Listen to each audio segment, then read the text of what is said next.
Apa yang sebenarnya terjadi dengan futsal Indonesia? Usai tampil gila di Piala Asia 2026, dunia seakan terbalik. Tiba-tiba muncul kabar yang bikin bulu kuduk merinding.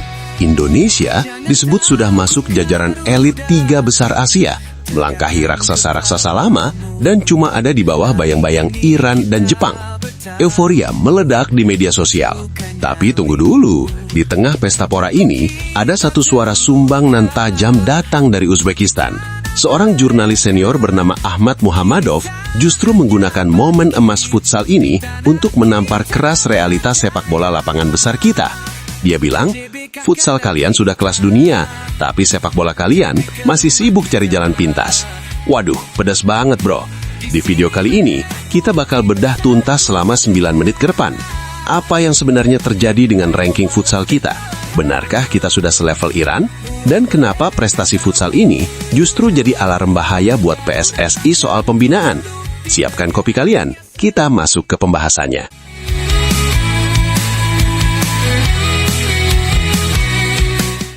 Kita mulai dari pertanyaan yang paling banyak masuk di DM.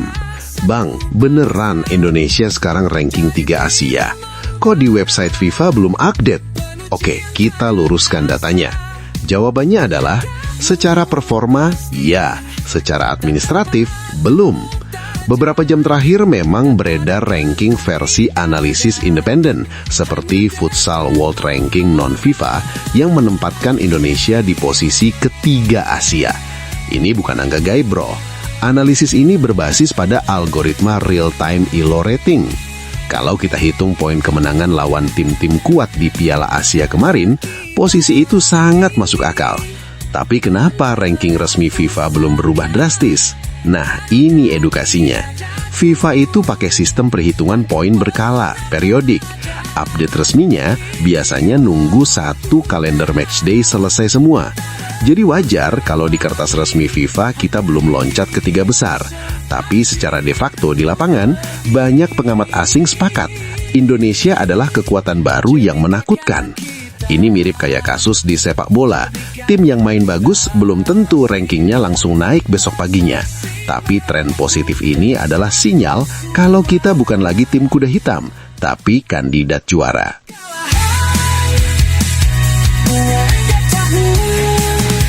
Pertanyaan selanjutnya, kenapa? Apa rahasianya futsal kita bisa improve segila ini? Kalau kita bedah taktiknya, Timnas Futsal Indonesia di 2026 ini tampil sangat beda. Kuncinya ada di 2 kata, organisasi dan mentalitas. Dulu, penyakit lama timnas kita, baik futsal maupun sepak bola, adalah panik di menit akhir atau stamina habis.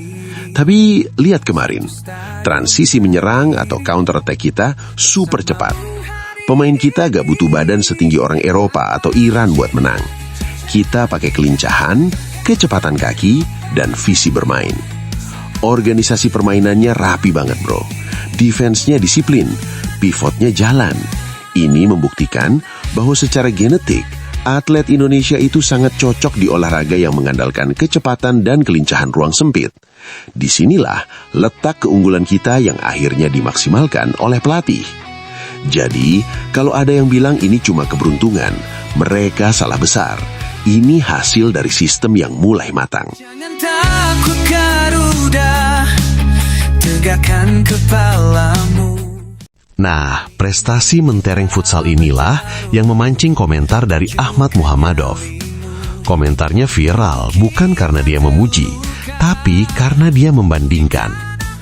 Jurnalis Uzbekistan ini menilai level futsal Indonesia itu sudah jauh di atas sepak bolanya. Bayangkan, dia berani bilang begitu usai melihat kita main di Piala Asia 2026. Apa poin kritiknya? Dia menyentil PSSI agar jangan terlena dengan sepak bola. Dia menyoroti kebijakan PSSI di sepak bola yang dinilai terlalu bergantung pada jalur instan alias naturalisasi. Muhammadov bilang begini, naturalisasi boleh, tapi kunci utama tetap akademi dan pembinaan usia muda.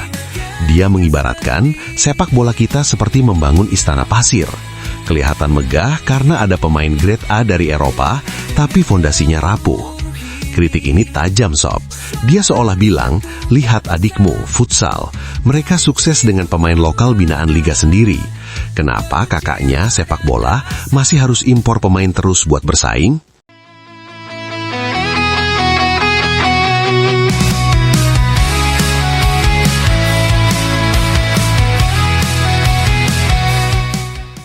Apa yang dibilang jurnalis Uzbekistan ini ada benarnya. Mari kita bicara data, bukan emosi.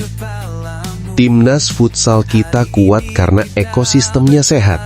Liga futsal profesional kita berjalan rutin, klub-klubnya mandiri, dan pembinaan di level sekolah atau kampus itu jalan banget. Hampir setiap SMA atau kampus punya tim futsal kan? Itu kolam bakat yang raksasa.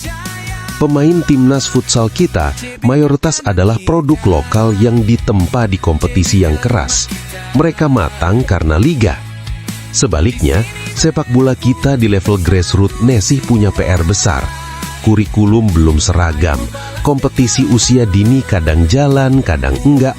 Makanya, wajar kalau PSSI sekarang ngebut naturalisasi buat nambal kekosongan kualitas itu secara instan.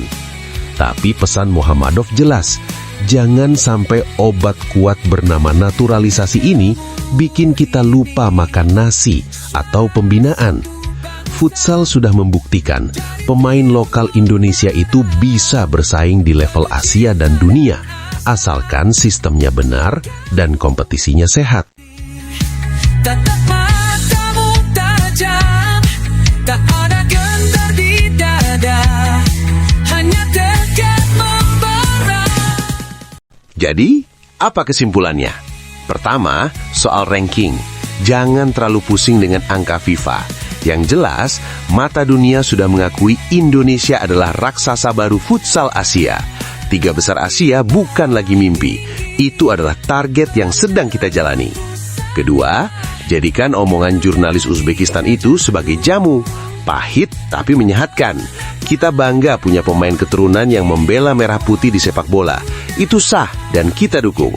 Tapi kita akan lebih bangga lagi jika 5-10 tahun ke depan pemain lokal kita hasil akademi sendiri bisa menyusul kualitas mereka. Seperti yang dilakukan anak-anak futsal hari ini. Sekarang giliran kalian. Apakah kalian yakin timnas futsal bisa konsisten mempertahankan level ini? Dan menurut kalian, butuh berapa tahun lagi sepak bola kita bisa sekeren futsalnya tanpa terus-terusan bergantung jalur instan? Tulis pendapat jujur kalian di kolom komentar. Jangan lupa like, subscribe, dan aktifkan loncengnya biar gak ketinggalan update Garuda. Maju terus olahraga Indonesia. Sampai jumpa di video selanjutnya.